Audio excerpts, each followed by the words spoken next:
Evening తెలియజేస్తూ కేసీఆర్ గారు ఒక సంవత్సర కాలం నుంచి అజ్ఞాతవాసంలో ఉన్నారు. సరే ఫామ్ హౌస్ అంటారా ఏమంటారు, డైరెక్ట్ పాలిటిక్స్లో ఎన్నడూ మొట్టమొదటిసారి అనుకుంటా, బహుశా మధ్యలో ఎక్కడో వచ్చేళ్ళారు. చాలామంది ఎక్స్పెక్ట్ చేశారు ఏంటంటే సరే కాంగ్రెస్ పార్టీ మీద కొంత వ్యతిరేకత ఉంది, దాన్ని ఎన్కరేజ్ చేసుకొని ముందుకెళ్తాడు, మళ్ళీ పార్టీకి జవసత్వాలు గతంలో ఉన్నటువంటి ఉద్యమ జవసత్వాలు ఇస్తారని అనుకున్నారు. కానీ తను నమ్ముకున్న సిద్ధాంతం ఏంటంటే పాతది, అది అవుట్డేటెడ్. నేను ఎందుకు ఈ మాట అంటున్నా అంటే తెలంగాణ సెంటిమెంట్ అనేది ఇవాళ అవుట్డేటెడ్. వచ్చి 10 ఏళ్ళు అయింది.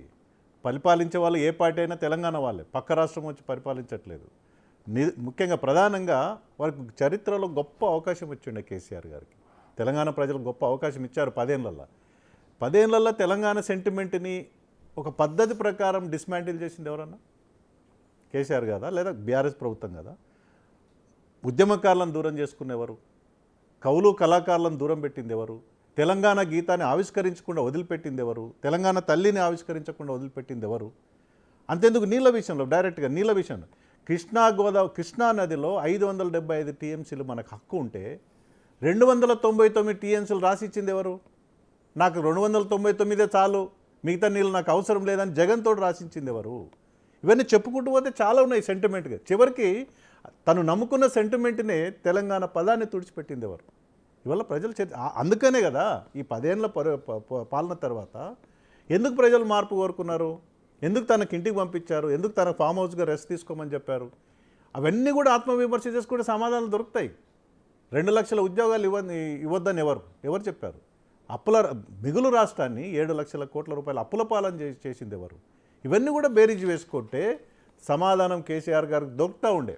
అది కాకుండా మళ్ళీ కాలం చెల్లిన అవుట్డేటెడ్ సెంటిమెంట్ని మళ్ళీ పట్టుకొని ఆ సెంటిమెంట్ని పట్టుకొని రగిలిస్తే అంటే ప్రజలేం అమాయకులు కాదు. ప్రజలకు అద్భుతమైనటువంటి సోయి ఉంటుంది.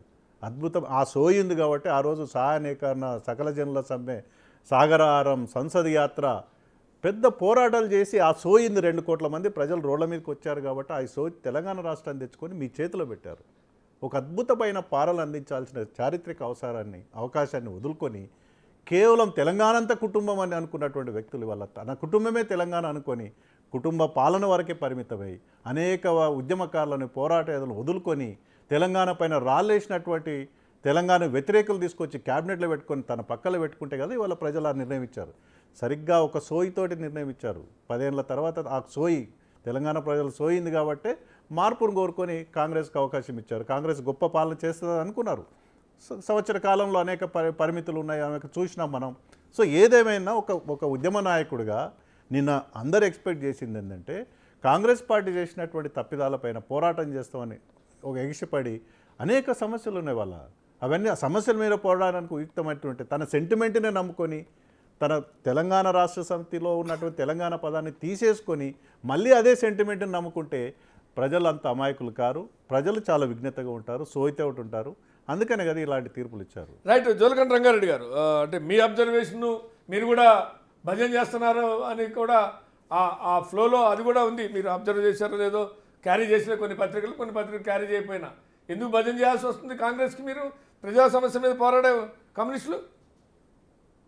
ఇప్పుడు కేసీఆర్ గారు ఆయన నిన్న సమావేశంలో మాట్లాడేటప్పుడు అందరు ఆశించింది ఏంటంటే మేము 10 సంవత్సరాల అధికారం నుండి ప్రజలకు ఇచ్చినటువంటి హామీలు అమలు చేయటంలో మా వైపు నుంచి లోపాలు జరిగినాయి, మేము కొన్ని విషయాల్లో పొరపాటు చేశాము, అటువంటి అన్ని కూడా సవరించుకొని సరిదిద్దుకొని మేము తెలంగాణ ప్రజల యొక్క మనోభావాలకు అనుగుణంగా మేము ఇక్కడి నుంచి పనిచేస్తాము. మా పార్టీ నిర్మాణంలో మా పార్టీ వైపు నుంచి జరుగుతున్న పొరపాట్లు, మా వైపు నుంచి జరిగినటువంటి అన్ని కూడా మేము అన్ని కూడా దిద్దుకొని ఓ సరైనటువంటి పద్ధతి